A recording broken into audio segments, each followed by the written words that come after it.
Hi and welcome to the Mortgage Broker Broadcast. This is the first podcast of 2022, so I hope everybody had a fantastic Christmas, had a great break, and a Happy New Year to all our listeners and subscribers. Like I said, this is the first podcast of 2022, and with it being the first podcast of the year, we decided to change things up a little bit.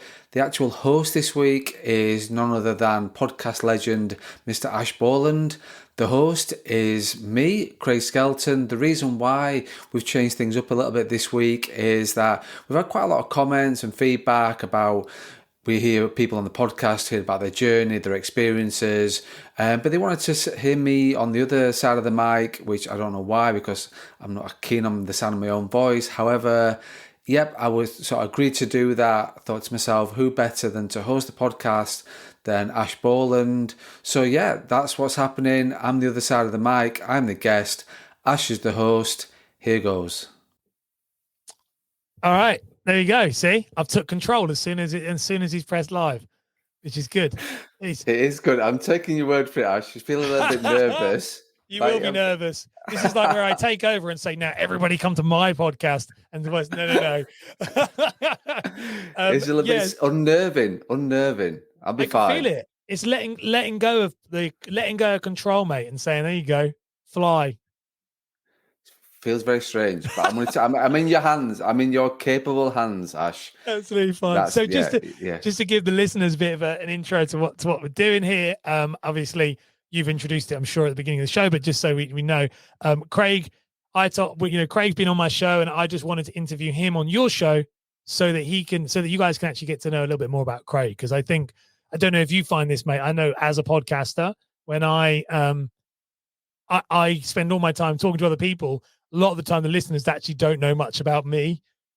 Do you feel that's the same thing?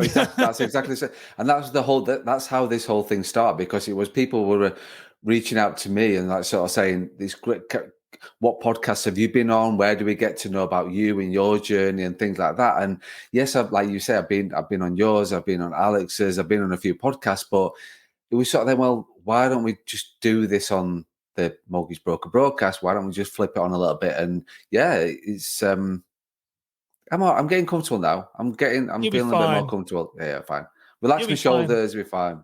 It's one of those I remember, and this is shout out to Alex Curtis for this one, because I remember him doing an episode like this, and I loved it. So that's where I got this idea from. It was Alex, because Alex did it on his. I can't remember what episode it was, but he had one of his marketing friends interview him on the podcast and say, "Let's hear about your story," because exactly the same thing. So I'm not saying that you're the next Alex Curtis, but kind of am. I'm not. No pressure. So Craig, let's dive into it. Let's hear about your life and your story as a mortgage broker.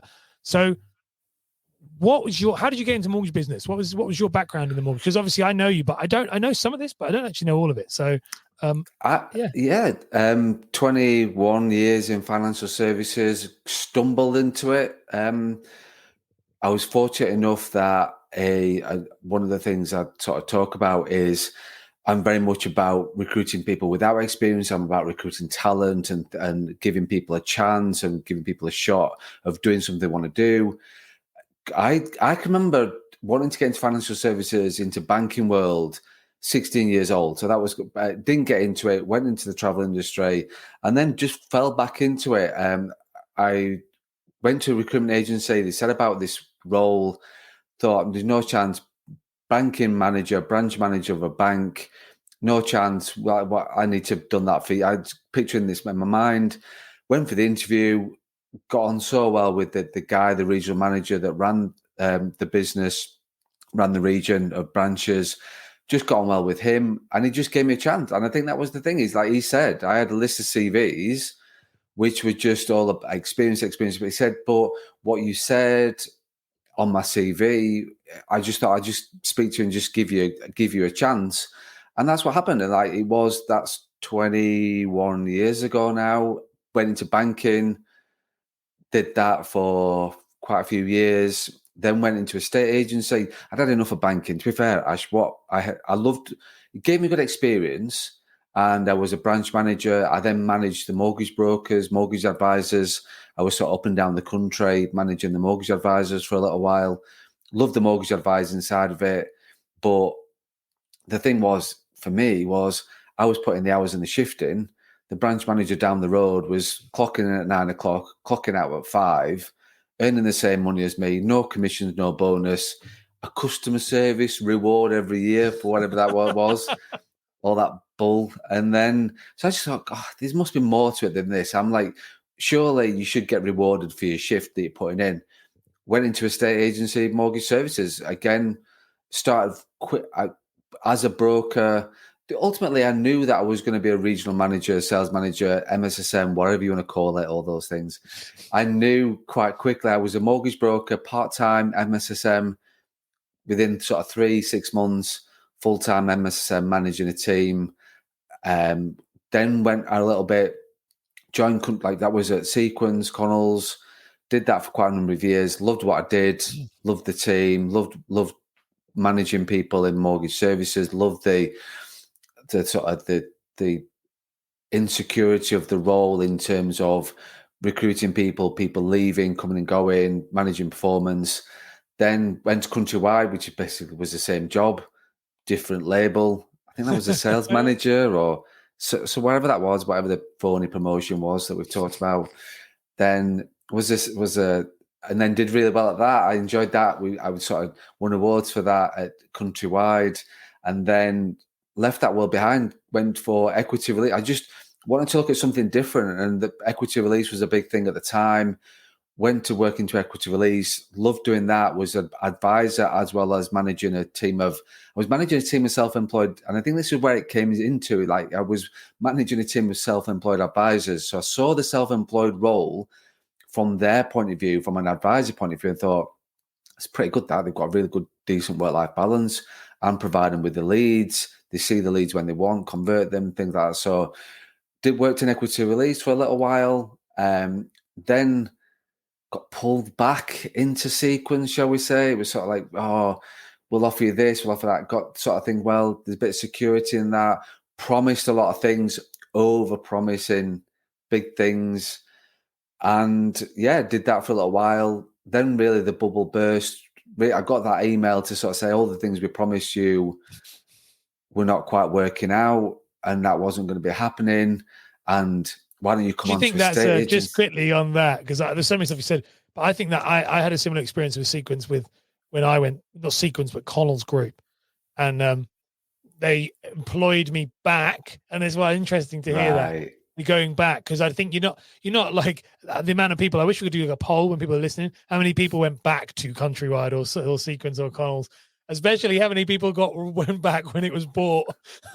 How many people pissed them off and then come. But why I say that though is the sounds like that. I remember like they brought me back, and I'm excited to bring back because I was making videos only within about 4 weeks to then tell me to stop making the videos. Stop doing so it's probably similar to, we don't have that here. It's like, well, you said you brought me back for that. So I can imagine. Yeah. I can't imagine, like, they just always move the goalposts. Yeah. And like, they gave me good grounding, great experience. I wouldn't be running the business I would be today without all those different experiences put into the mix. But yeah, my God, like when you're looking back and like now, so left Sequence, what was that, mid-July 2017, July 2017, 4.5 years into what was CS Mortgage Solutions. Then always knew that I wanted to get into the wealth space as well from a pension investment point of view. So because I'm very much a person that if we've got a client, and this is we're going off on a tangent. It's good. This is the whole idea. No, it's good. So people want to hear the real Craig. No, I think because if you've got a client and you've worked hard for that, thanks for that. Thank you very much for that. I did miss that sort of like prompt, and I talked over your little thing there. So apologies for that. See, people aren't going to get used to this, Ash, because people can't get used to this because I've got no sound effects in my pod. So the Mortgage Broker broadcast is hearing things for sound effects for the first time. So it's blown their mind. Exactly, it is blowing their mind. Or they're going to leave. So do you know what, guys? If you head over to the Mortgage Marketing Podcast, you're going to hear as many sound. You'll hear as many sound effects as you want. Strike one. Okay, no. Actually, did you win? I don't know when this is coming out. Did you win? I voted for you. I don't know. I voted for you. So did Alex. I voted for you. Did I you? didn't vote for Alex as well. I used 2 emails. I voted See, I for Alex. voted for you. I did click on the thing. I clicked and said I voted for me, and then Alex messaged me, and I said, "Did I though, or did I just do it for the engagement?" Well, it was just like for sanity. Could I? I actually nearly posted saying, "Can I actually vote for myself on this?" But I thought, no, this is too much.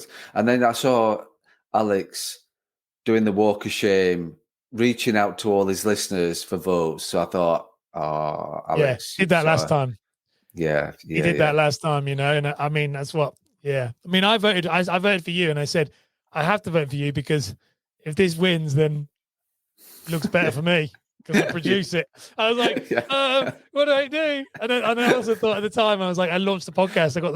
Saw the awards, and I was like, well, I've got like 3 episodes out, so someone's just put me in there in a token. Someone's just gone, you should probably include him in there. I always think that when you see the list of nominees, and in the order they are, I always sort of think, right, so if there's 5 nominations and I'm number 5, the chances are I'm the token guy that's just been added into the bottom. I was number 4, mate. So I think. Oh, was you? Yeah. Oh, okay. Come on, Alex is going to win. Oh, of course he is. Of course he is. He's on the pity. Go on. No, I think this is going to be. No, this will be out. I don't know when the awards are announced, but we'll make sure that it goes out before, just in case, and we look relevant in terms of we don't know what's going on. Yeah, we're talking about. Is it the Money Group Awards? Yeah, we are talking about the Money Group Awards. Yeah, yes. Which I was quite nicely surprised to getting a nomination on that and a shortlisted. So I'll take that. You were, yeah. Like I think you could win that. If you win it, you got to do a whole episode. Anyway, you're going to carry on. So the idea was that the idea was that obviously my baby was CS Mortgage Solutions. That's where it all started with the branding. But I knew that the CS Retirement Solutions, CS Wealth Solutions were something plans for the future. So CS Mortgage Solutions, that's how it started. Wanted to go into the wealth side of things as well, and that's where we are right now. Yeah, we're at sort of 4.5 years in. CS Mortgage Solutions going all right. Cannot complain in terms of how it's grown over the last 4.5 years. The CS Retirement Solutions. But going back to my point was that with clients, I think you should be able to, if you worked hard to get a client, you should be able to keep that client within your brand. You build that trust up, you build that relationship. You should be able to service all their financial services needs. So they shouldn't need to look elsewhere for doing that. But I get there's a lot of brokers out there that don't want to do the wealth side of things. They don't want to do and get the DIPFA and go through diploma and stuff like that. I get all that. So it's important for them to refer to somebody that they know and trust. It might not be in their brand, but then somebody they know and trust that's not going to need the protection so they get a clawback, and they're not going to need the mortgage, which is another big thing as well. So so that's 4.5 years. Yeah, that's been sort of it. Yeah, come. I mean, the interesting thing is what I ask, because like you've had a very interesting career. Like I didn't know any of that stuff. I cut you off on a lot of my episodes because I'm very specific. So it's very interesting. You're bored of what I'm talking about, Ash. That's what it is. I'm not bored. I actually am very interested today. I'm interested today because I haven't heard that before. But one thing I'd be interested to know, I want to know, and I'm sure other people want to know, because that's a massive amount of growth in regards to 4 years. You're in 4 years. I know advisors and have been, I've been an advisor myself where 4 years and they're still just doing the same thing they did in year 1.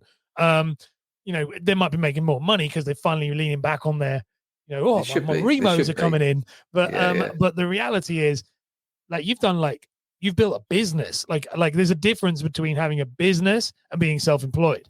And you've built a business in 4 years. So was that always the plan? What I'd love to know is what was going through your head on day zero, ground zero, the first day that you went self-employed. You've obviously seen, just to get my head around it, you've seen these people self-employed, you've managed them with the equity release, so you've seen it before. You've been in pretty much every corporate environment possible, from banking through to different estate agency based financial service companies. What was going through your head on day one of full-on self-employed? I think it was a real sort of, first of all, it's the reality of, oh my God, I'm now self-employed, what am I going to do, kind of thing. But I think that the whole plan was around, I think what I was just had enough of the over-promising, under-delivering bull with the corporate world, to be fair. Like I say, I've got utmost respect for the corporate world and I've learned a lot from it. But I think it was always a case of, I just wanted to have that freedom. That's the big word now that's underlines everything that I do, is that I've got freedom to do what I want to do when I want to do it. And I think that was ultimately what I wanted. I think that's what I want in life. That's what I wanted to do with my career. And I just thought to myself, this is like, I've now got that freedom. It's like what you do with it is the important bit of the freedom. But then I knew that I wanted to have the CS Retirement Solutions. I knew that I wanted to grow the mortgage business. I knew I wanted to grow the CS Mortgage Solutions. When I look back at my business plan, and I've still got those business plans, I've still got those forecasts and all those, because it's good grounding. I get look back at the bank statements and look at the turnover and look at those sorts of things and look at the overdraft and all those sorts of things, because you think it keeps you grounded. I think you have to look back at those and thinking, actually, and it wasn't, yes, financially, there's obviously the benefit of financially, but it's not, I didn't do it for the financial side of things. I did it just for my life, for my own. I wanted to look back at, there's a book that I won't quote, but it's about having regrets, and it's a real eye opener from and I'm stumbling because I can't remember what it's actually called. But basically, there is a nurse. She's in a nursing home, and this is end of life care, and she's interviewing these people who are literally got days, weeks, month if they're lucky to live, and she's interviewing these people. And the one common thing that goes through those people is about having no regrets and actually feeling as though I've done something with my life. And that was the thing. It's like, well, be brave, be scared, go for it. If you were thinking about it, just go for it. Like, what is the worst that can happen? You've look back on your life and think, do you know what? And that's the thing for me. Like now, with the business and what's happened, I don't, I'm like, actually, I don't have any ego. I don't sit there thinking, oh my God, like what I've achieved is amazing, because I don't, because there's always more to look forward to. There's always more moving forward and more to achieve and more to achieve. But I think the biggest thing that I've learned is to enjoy the ride as well at the same time. I think that was that you can get too hung up on the goals sometimes and not enjoy doing what you're doing. And again, we've got on a total tangent with the question. No, it's good. No, it's not. That's what that. It's not about a tangent. It's about the whole idea of what we're doing. I was trying to connect my my phone up, because there's a video you just said, and it's got me thinking. This whole idea, I've just taken over this episode, and that's the whole idea of it. But there was a video I saw of Jimmy Carr. Have you seen this video of Jimmy Carr being interviewed? No, it is on my list to watch. I haven't seen it, to be honest with you. I do know which one they're talking about, but no, go on. Let me see if I can connect it, because I think your listeners might like it, and it'll be like, I can do it on my phone. I'm very fancy. See, Craig doesn't have all this fancy equipment the same way I do, but no, I think all the gear, but no idea. If you do want to find somebody, a podcast host with all the gear, please see the mortgage marketing. No, that's strike two. Definitely not the case. If it works, it might not even work. But there's a I'm trying to get my Rodecaster to connect via Bluetooth, but it's not doing it. There's a really interesting thing you're saying there, and it's a thing that Jimmy Carr was saying, and he actually said, why did he go why did he, set up and do what he was going to, become a comedian? And he said, I didn't do it to be rich and famous. I did it because I had to. I wanted to be, here you go, I'll play it to you, and this might relate to you, and this is your listeners. And this, by the way, if you're relating to this, then it would lead into the idea of you should join My Brand, My Way. Because if this is how you feel. Got a sound effect for that, Ash, as well. Boom, boom. See if this works. I'm doing a gig above. Can you hear that? Yeah. Yep. Cash in hand. Yeah. That was all right. So this is what he said. He got interviewed, and reminds me of, you just said this, and I've only just heard this today, and you were just saying that, and I was like, oh my God, because I was running around telling my wife this, and I love this. So your listeners can hear this as well. I didn't leave my job to be rich and famous on TV. I left my job for yo ho ho, a pirate's life for me. We're doing comedy. I'm doing a gig above a pub. Someone gave me £20 cash in hand. It was crazy. I'd had like a good job, but it's that thing where you go, the good is the enemy of the best. How much to not live your life? How much to not follow your dreams?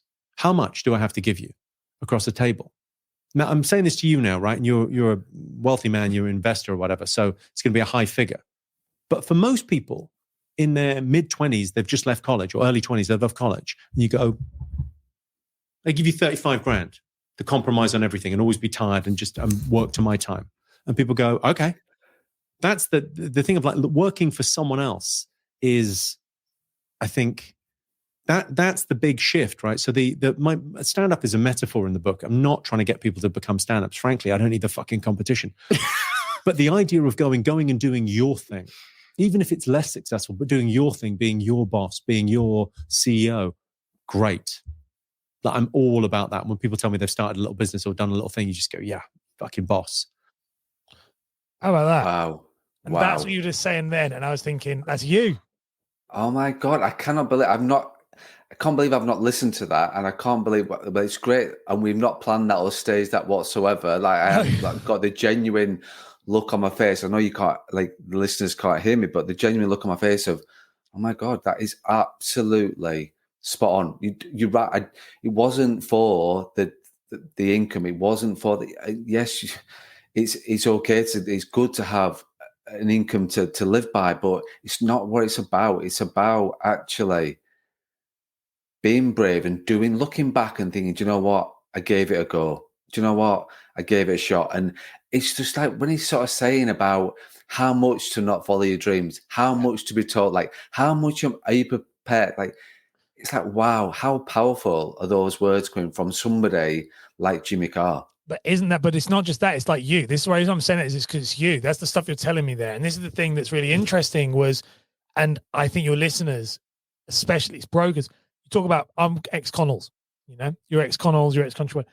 That thing of how much money does it take to stop you from doing it? And if you're a broker and you're relating to that, because that's how I felt. And I know that's probably, that's and that's why I was interested to ask you what it felt like, because I remember thinking there's got to be another way. There can't be this. And how many of you are working all hours God sends in corporate companies, or like, that's what I love about that. And when you were saying that then, and I watched it, and I'd never thought of that way of how much is it? 35 grand, and you're willing to give up on everything. And to be fair, I said to my wife, and I said, I wouldn't do it for 6 figures. Now knowing the game, 6 figures would not make me, that you couldn't pay me a penny.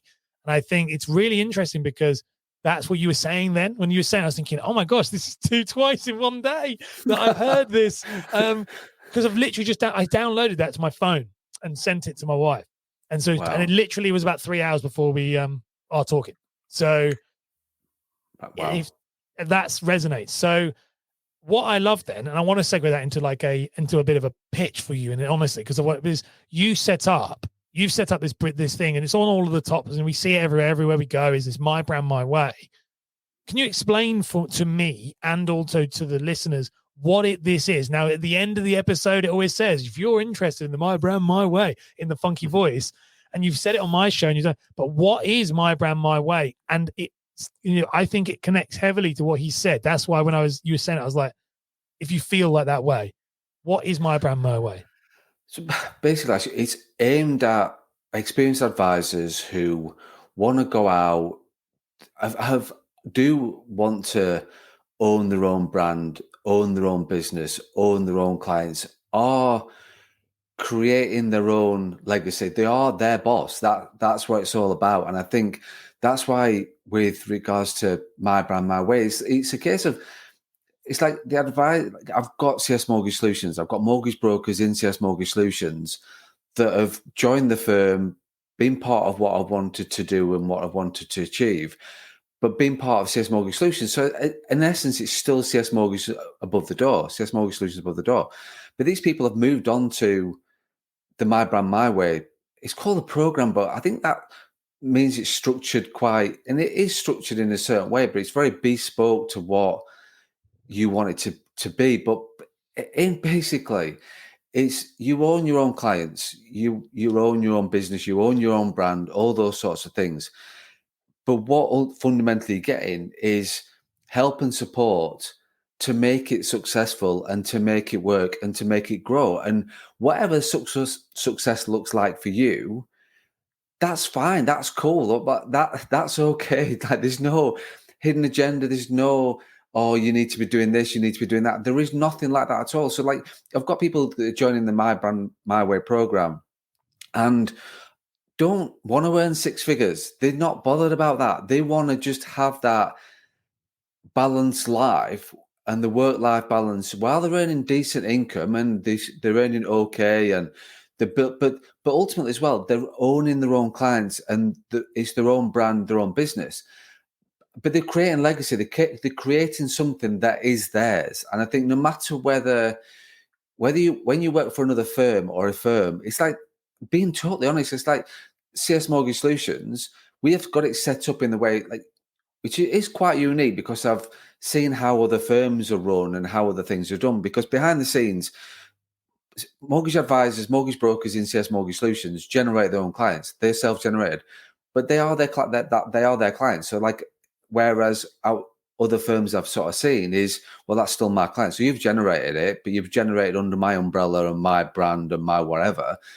So I'm still on that client. Whereas the My Brand, My Way is helping people that want to create a legacy. And don't get me wrong, I've got some fantastic brokers, CS Mortgage Solutions, that don't want to do this. They're happy generating leads, taking business leads, and just part of that culture that we've got at CS Mortgage Solutions. And I'm very lucky to have that culture. Is then with the My Brand, My Way, it's just taking it that little bit further, where you've got, like you say, you've got bespoke support from me. I am your mentor. I am your coach. I'm not an opinionated person that tells you what to do. All I'm playing is devil's advocate with certain things. Like being a coach, you know what it's like. You are my coach, and you know that from a brand point of view, is when you feel as though you're responsible to somebody. We've talked about this. Is when you're responsible to somebody. If you go on your own, totally with a network that again says you get support and you don't, you are on your own. Whereas, and it's a lonely place, and I've been there, and I do get help and support from open work. They have been, but day to day, you don't get that hand holding, you don't get that support. You make the decisions yourself, you learn from those decisions, and you make some howlers, you make some great ones. But I think what I'm trying to do is, like with the My Brand, My Way, it's a very much an abundance mentality from me, that I just want to help people who are experienced mortgage brokers, mortgage advisors that are stuck, don't feel supported. They're in that micromanaged role. There is the 35 grand, the 40 grand. How much is it? How much are you willing to accept to not follow your dreams and not build your own legacy and create your own legacy? Well, actually, you can do that with the My Brand, My Way. You still get my help and support. You still get attractive rates, and you still, everything's yours. You've got your own brand.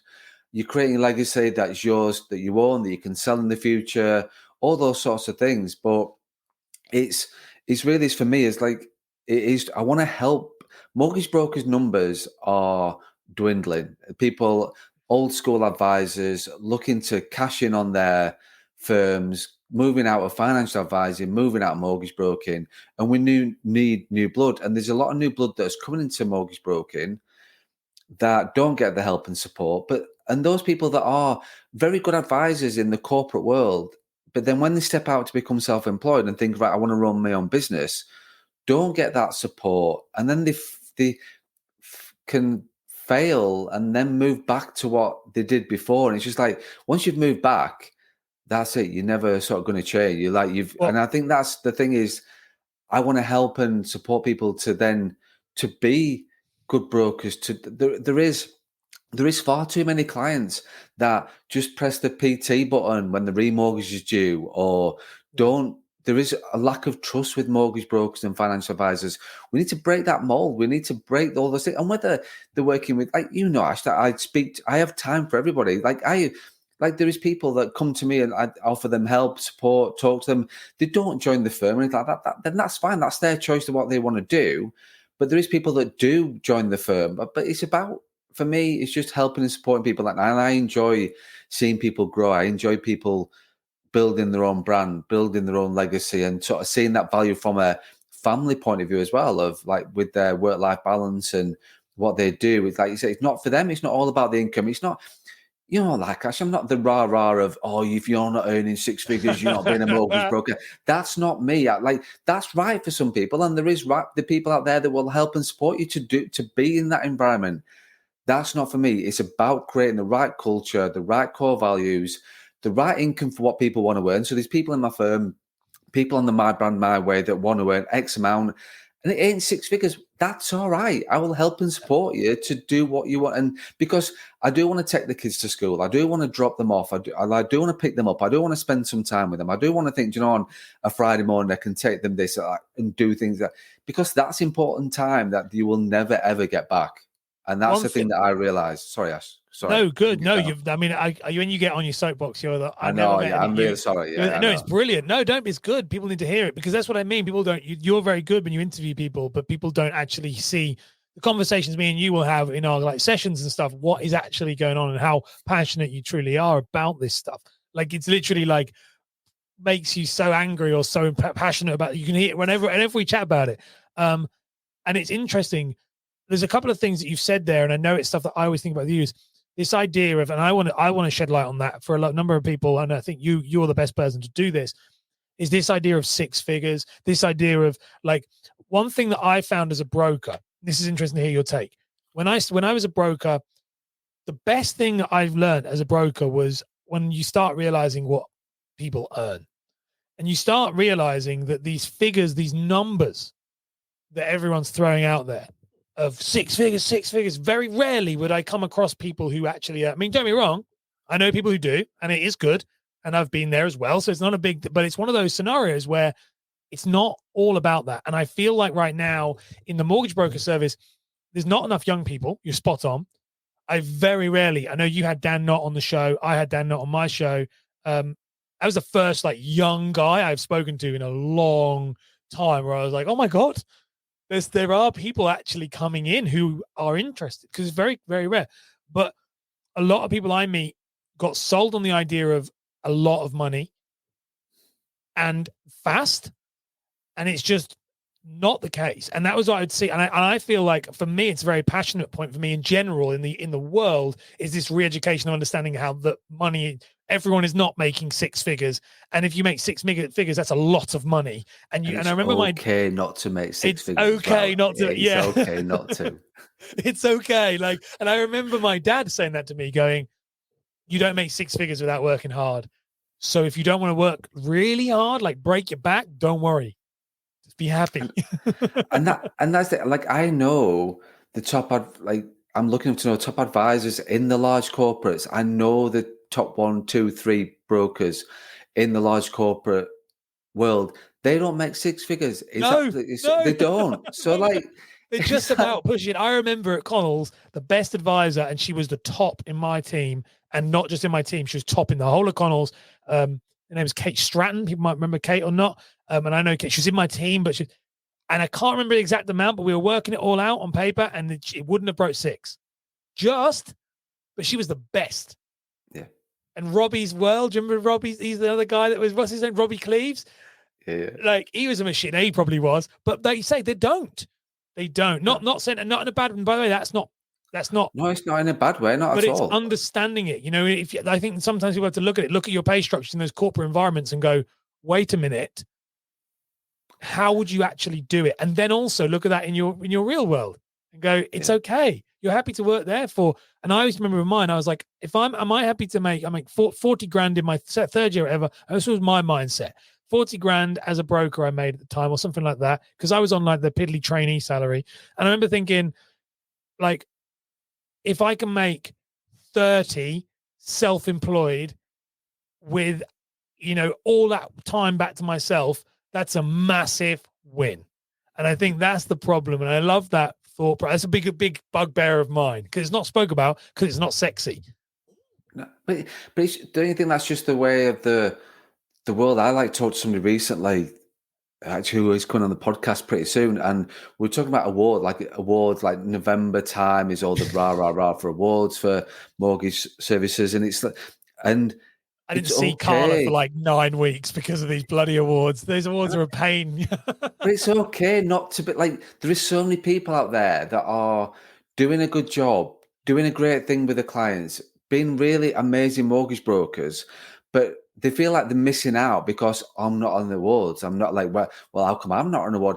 It's okay to not earn six figures. It's okay not to be at the awards as well, because I quickly learned the hard way that if like, and this is just my take on it, this is not a blanket opinion or whether this is right or wrong, but I just felt that it was the same people going to the same awards, collecting the same awards, sponsored by the same people year in, year out. And it was just a case of, and I can remember somebody said to me, we had 10 advisors in the firm at the time, and they said to me, if you book a table and spend X amount of pounds, which was a lot of money, it wasn't six figures, but it was 5, you will win that award. And it's like, fuck that. Sorry, I was just like, that's wrong. I nearly swore then.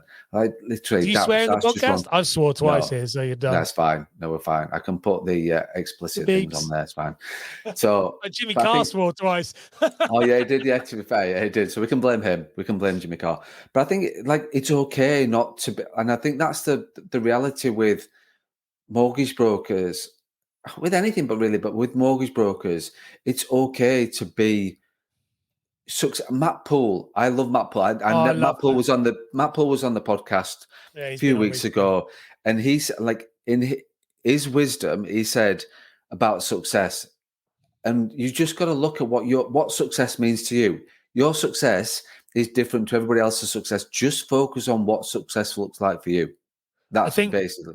It's really important. I'm first of all, I love Matt as well, and I love what you're saying there, and these awards and everything else. I think the issue is definitely, and this is a thing. To echo that, and I was saying about this, I had a call with somebody about this before, and this is like where me and you work together because you're building your personal brand, you're building a brand out, you're doing digital marketing. By the way, it's okay if you're a mortgage broker and you don't want to be on social media. Like, you don't have to be. That's another thing. I think that it's becoming this thing now where people are like, if you're not on social media, and there are people in the industry who say that, if you're not on social media, then you are losing. No, you're not. I tell you what, if you have a steady flow of leads, you get the business, and don't go on it. Like, why do you need, like, you don't have to be on it. Like, and I think, don't. Yeah, it's just ridiculous. And that's really like counterproductive for someone like me. But the truth is, I don't, like, I've met people and I'm like, what's your goals? Okay, well, this is the thing. Okay, do you have leads? Yes. Okay, what's your goals? Well, everyone's telling me I need to be on social. And I'm like, well, you don't. You really don't. No, you don't. You don't at all. And like you say, I am very much about brand and obviously the content and stuff like that. But the thing is, with the mortgage broker broadcast, I don't get people, like, I'm not doing this for like income or anything like that. I get people reaching out to me, posting, tagging me into various things and saying, thank you. I listen to, like, people, I get messages going, thanks for, like, oh, I don't know. And like, I'm thinking, oh my God, like, I got some, like, on Insta the other day, it's like, Craig, I listen to your podcast every single week. I don't know them. I've never had any. So, but like, that's great. I think this is something that Alex talked about on the podcast as well. And I think because if you've got that mentality, and Jonathan Needham was the same as well, it's just, if you can help people get into the mortgage broking world and they make a success of it, but then they're good at what they do, they don't have to work with you or be part of what you, but they do it then. And that's the thing with it, is like, yes, the My Brand, My Way and all that sort of thing, and the CS Mortgage Solutions is about working with me. Absolutely, because I want to help the right people. It's like for you, you want to help the right people. You don't work with everybody, but you want to work with the right people, the people that share the same core values, share the same aspirations. People want to enjoy doing what they're doing, and it's all about the service. It's about the client journey, all those sorts of things. It's like people like come, okay, I want to become My Brand, My Way because I want to earn this. It's like, right, okay, that's the first thing you've said to me. Is that all that's important? Is that what it's about? Yes, I want to earn X amount of pounds as a mortgage broker. Maybe not. That's not good for you. Absolutely great. But where's the service for the client? You want to do that, and go and work. The best way of that, if people come to me, and if I've had brokers, and I have had brokers say, I want to earn X amount, I go, okay, go and work for the New Homes Group, because you'll be you'll kill it, but you'll be dead in a year. Because it is, if it's about money, it's a different thing. And that's what, you say My Brand, My Way. It's about autonomy. Like you said about My Brand, My Way for me, like I've said to you off air multiple times in our sessions, you created the thing that I've said to you, I probably would have been a broker still if it had existed then, because you've created the service that I needed. I had creativity and leads weren't a problem, but running a business, I had no idea how to do it. And that's where the value, and that's what something I wanted to ask you with that. And I know you got a point here, but I want to ask, because you've been keep going around this, is in a good thing is, do you think part of this idea of your set, because you keep saying this is a trend I see with what you do. It's always about, it's like giving more than you take, but it also seems to be, you keep talking about sticking to your word and honoring what you've said. And and it's obviously a pain point, because you can see that with whatever's gone on with those, they didn't stick to their word. You keep saying this over and over again about, like, I want to just help people. I want to be honest. I want them to know they've got that. Is that something that is something you've seen in the industry where it's gone wrong, and you can think, I can be a solution to that problem? Is that something that's gone, because you're driven by, and I find this so weird, because you're one of the very few people I know in the mortgage industry who is driven by something more than just profit. And it's very weird for me, because I'm always like trying to just because I'm like, with that, I'm like, oh, we spent this much. You're like, yeah, it's fine. I'm like, what? Okay. But because it's a bigger purpose. Have you always been that way? Or do you think your experiences within the industry has changed the way, has brought that out more?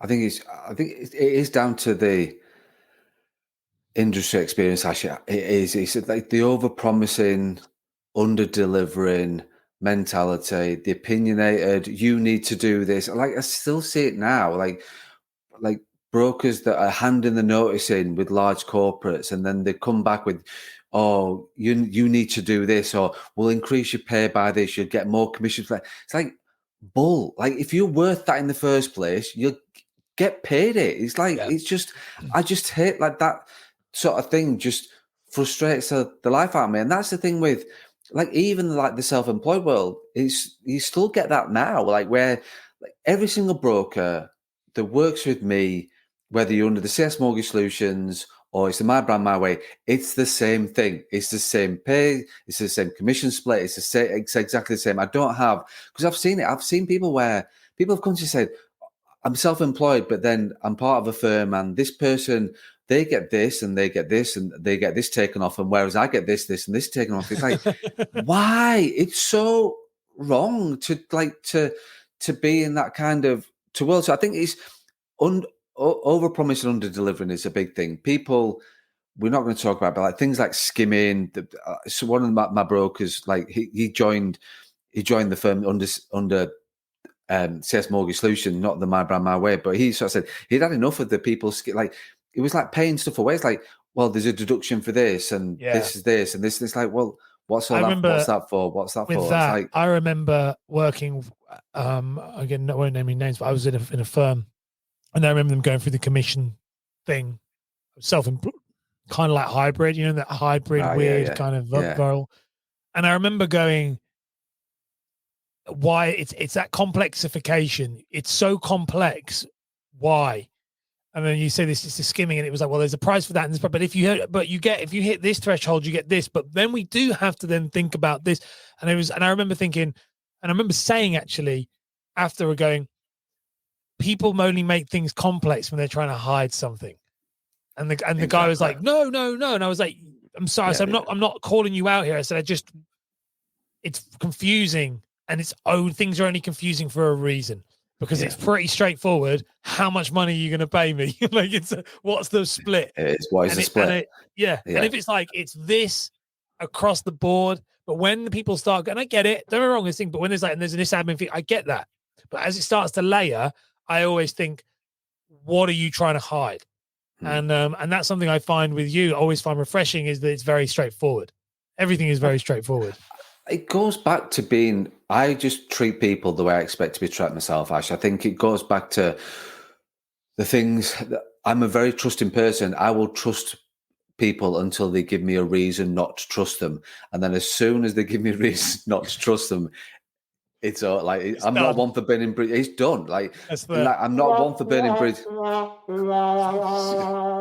Gosh, you're getting all the sound effects today, guys. I know, yeah, exactly. Oh, I'm hopefully I might be investing in one of these machines if it works. Oh yeah, if you'll like it, then absolutely. We can have a phone in If you can get Craig to open his wallet, no, I'm joking. You get Craig to open his wallet and get himself his new studio.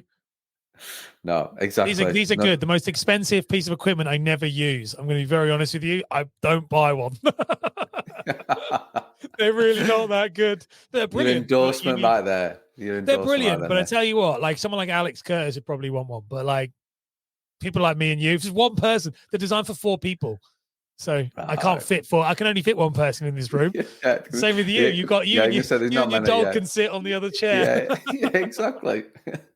So but going back, it's about the trust. I think it's a trust thing. It is very much about that, and I think that's been installed in me for a long time. And it's a case of I will trust people until they give me a reason not to, and as soon as they give me the reason not to, then that breaks down. So I am, like I say, there is no hidden agenda with me.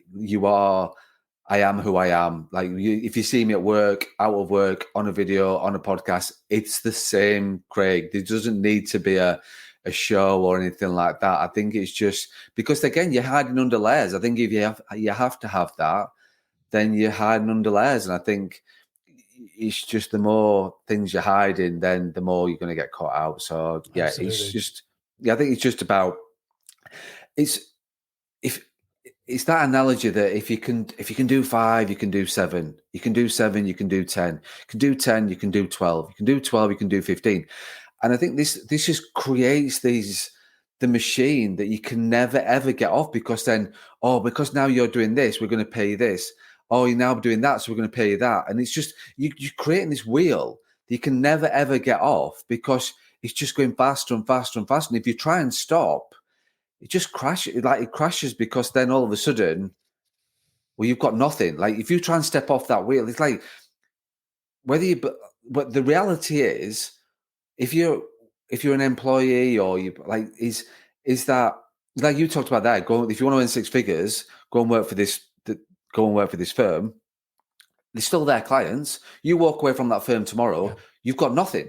You've got nothing. You'll get a nice letter saying cease and desist, and like if you do this and all the rest of it, you'll get all those nice letters that you can frame, but you'll walk away with nothing. And that was the frustration. That was the thing for me, is that there's so many good people out there that are creating things for other people when actually you should be creating them for yourself. I couldn't agree more. I mean, I couldn't agree more. Like genuinely, like it's the only reason. Like I remember that I was self-employed. Like the only reason, like how I got self-employed was I went employed. I was an estate agent. I saw the brokers. I became a broker. I went this hybrid role. That failed. I went back to Connell's, like everyone does. And it gets to a point where you're like, I can't, like, I just kept looking, going, I'm building this for someone else. And no matter what you do, no matter what you kid yourself, no matter legally, they don't belong to you. And that was the point where it didn't make sense. And it didn't also make sense to me when I was looking at, like these advisors. Now, don't get me wrong, it's a whole different thing. But when these advisors, I would be signing up, do really well. I didn't not earn 6 figures. I wrote about 100. Oh, how much? It was over 100 grand in my first year as an advisor. Like I was good, because I'm good with people. So if you put people in front of me, I can chat to them. That's fine. I'm good with that. But what I didn't realize, when you go self-employed, and that's the thing, is it's a lot harder when you go self-employed. You've got to find them.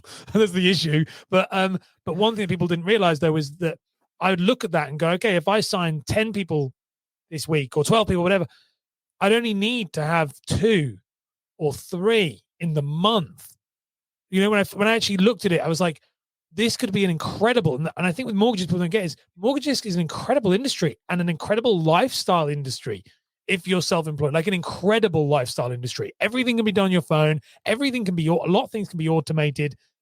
It's wonderful. And there's a lot of people who are in the corporate mentality, which is just this never-ending grindstone of just burning you out.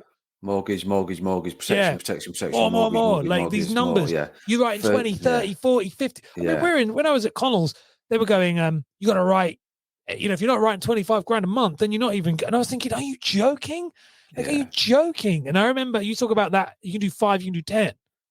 My boss hated me because I was like, I think I did a really big month, and I was like, my target is, I think my target to get my phone promotion was like 80 grand. Yeah. So I was like, yeah. To hit my first, and I was like, well, just want to, I'm halfway. I think I got like 40 in the first 3 months or whatever. So I was like, well, I'm halfway there. So I'm just going to chill out. and he was like, no. No way. Like, why? Yeah. He's like, you can't do that. And that's the problem, is that the reality is you should be able to, because life comes in balance and it comes in if ebbs and flows, and you can't do that all the time because you will burn out. No, you can't. I think the thing is, actually, it's just about like the person, like I spoke to somebody when I was first looking to go self-employed, and he said to me, at the minute, because you're in that corporate world, your eyes are down, your head's down, not in mentally or physically, but literally all you can see is the first appointment, a mortgage and protection. That's all you can see. And then your appointments are fed by the branch, you then sign them up, and that's all you can see. But then when you become self-employed, it's like a sprint. It's like a sprint, because if you think about, and I've talked about this before, like as a mortgage broker going self-employed for the first time, you're in the starting blocks. You're there. You've got your head down. You're ready for the gun. Somebody says, right, there's your authorization. Away you go. But you've got your head down. You don't spring up straight away and go, oh, I know what I'm doing and I'm sort of full speed. You think about a sprinter, the first 10, 15, 20 meters is getting out of the blocks. So that's the first 2 years is getting out of the blocks, getting your head up, getting your chest out, and then you're sprinting. And then you know what you're doing and you're sprinting. And with mortgage broking being self-employed, you've got to look at the other avenues of income, because all you've been ingrained to do is mortgage and protection, mortgage and protection, mortgage and protection. Whereas, you look at all the other like affiliations, referrals, conveyancing, like all these, like these financial advisors, equity release. There is loads of different ways to make money. So you don't need to see 10, you don't need to see 12. You just do a good job with a few people that you've generated. And what better feeling are you going to get than like somebody who's contacted you from something you've done, you've generated that lead yourself, or whether it's been social or referral or whatever. You've then signed that customer up, you've done your mortgage, you've done your protection, you've referred them for this, you've got the conveyancing, you've got all the other things, other income streams that you've got. They're all so your pound per client triples, quadruples, and that's what you've got to do. It's like you've got to look at. It's not just a case of I'm a mortgage broker, sign the mortgage up. That's fine, but actually you can earn 3, 4, 5, 6 times that amount. So what a great way to live! Like you're earning 4, 5, 6 times the amount per client than you would have been in the past. Well, you don't need to see 12 then on that basis. You don't need, because then you can. And like I say, you can live a decent lifestyle, but I think it's just for the first few years you've got to get out of those starting blocks and think about how you're playing your trade and getting out there. The smart ones. I mean, I'm a big believer in that. Anyway, with the nature of what I do now, but a lot of I have literally double digits of revenue as in streams, as in like they're different revenue streams. All my income does not come from one thing. It comes by about 12, maybe 13 different avenues. And that, by the way, is a content creator normal thing. And it should be the same for every business. But in the content creation world, it has to, because you get affiliate, you've got a partnership, you've got sponsorship, you've got this, I'm working consulting there, coaching here. It has to be. That's the nature of the world. And I actually think that's the right thing for brokers, because you have to have multiple revenue streams, because if you don't sign a mortgage, and that's why the way I was a big believer of, that's where a fee comes in. That's where, and I'm a big believer of fee up front. I spoke to an advisor recently and they were like, oh, I get my fee on completion. I think it should be a fee on, I don't know if you do that, but I think it should be a fee on. No, we started out that way. We learned very quickly that it's fee on application. I think it should be fee on app. I think that this is my own take on it, because I'd worked with lots of brokers and I'm very vocal about this. I think it should be ways to diversify your income. Fee on app, take your protection on the drip. Take the protection on the drip, take your, get your, obviously on your mortgages, use things like Check My File for affiliate-based income. Make sure you refer to equity releases. Make sure you look for referral opportunities, because they are there. connect with, like I always say before, I work with a broker where here locally, and I was like, well, do you work with an estate agent? They were like, what do you mean? And I said, they're not. And they were like, well, no, I get leads. I said, no. Do you have a referral back that if you give the estate agent, and they're like, that doesn't work that way. I was like, yes, it does. If you go, I've got somebody who needs to sell their house, I want 30% of the fee, because that's how much they said that. And he was like, really? I was like, yeah. And there's so many ways, but I think a big one is the insurance on the drip, because, and that's when you talk about your sprinting those 2 years. I've spoken to so many people. When I took my thing originally, it was all going to drip, because I've met so many people who are 5, 6, 7 years in, and their income is solid. They don't have to sign anything up for the next 3 years, because it doesn't matter, because they've still got income coming in. And that's what you talk about, building lifestyle businesses. And people that, there's going to be brokers who might reach out to me now and be like, you're chatting rubbish, don't do that. But the truth is, that is a smart move from your own because if you can rely on that as an income stream. It is absolutely, from my experience, it's 110% the smart move. It's funny enough, I've been having a conversation with a broker in the firm today about that exact thing. And he's sort of seen the light and thought, you know what? I am going to start doing it on the drip now, because the business has value. Brokers. Exactly. Well, that's what I was chatting to a broker, an advisor that and I was saying this to her, saying, like, if you ever wanted to sell the business, you can only sell it if it has repeat value. Yeah. And I was like, and this is what brokers don't understand. I was like, oh yeah, but I make this much money up front. I said, no, but if you like where the end goal for these people is to sell it and clock, like, cash out. Your business has to be a money machine, because that's why people buy businesses, because they got a return. And so if you build a really great pipeline on the drip of insurance and home insurance, that's the other one. Oh my gosh, GI, home insurance, GI is massive. If you can build these out, you do that for 10 years and you absolutely hammer it for 10 years, that's a very, very, very valuable business. Very valuable, because someone could clock out for 5 years. They could do nothing for 5 years. Exactly. And that's get paid the thing. Still. It's not so much, yes, selling it, absolutely, if that's what you want to do, or you can just live off the income from it. It's not like, and that's the thing. It's people don't understand it. Insurance for me, but then you have the brokers, because the brokers are the way in. But I think that's something that like, if I was to do it again, like, that's like, if I was back in the broker space, and that's why I love what you're talking about, because you're the guy, by the way, that would have told. This is why I say go back to my brand, my way.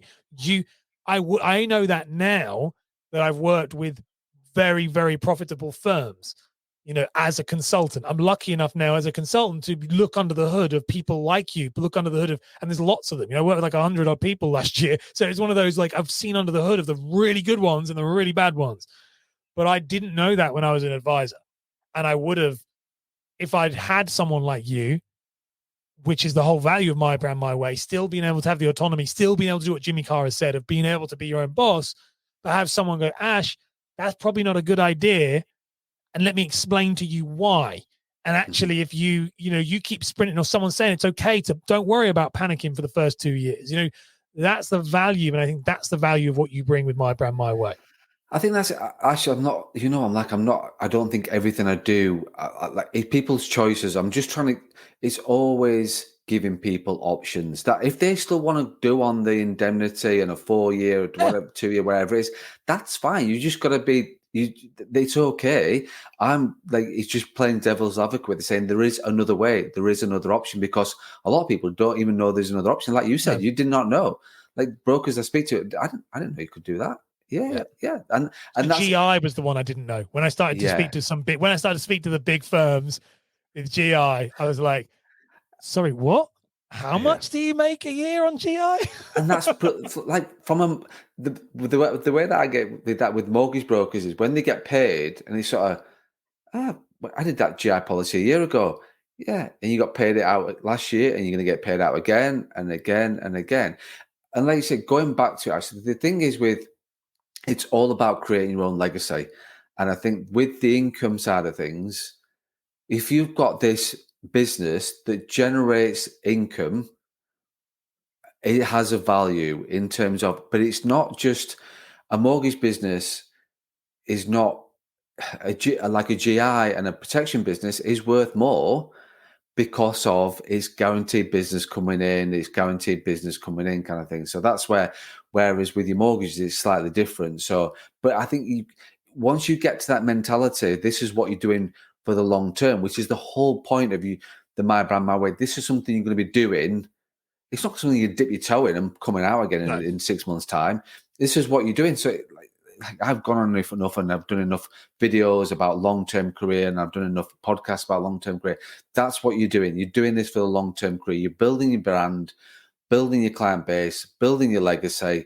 That's what you're doing. And you've got to be in this for the long term. And that's a long-term mentality. We're thinking, without even getting out of bed in the morning, I'm going to earn X amount today because that's coming in. And like you say, it's surprising how quickly you build it up. And that's why with like the financial advising stuff as well, we work with people that refer to us from a financial point of view, and we pay them their referrals on the sort of the trail fees as well, because then they see the benefit of that as an introducer referring their clients to us, sort of kind of thing. Yeah. So they're not going to say to us and say, Craig, we're not working with you anymore, because actually they're earning whatever it is per month without doing anything. So they're not going to sit and say, Craig, we're not working anymore. I say, right, thank you very much. We'll keep the trail fee now. Like that's our contract and kind of thing. So it's about having that long-term mentality with all this.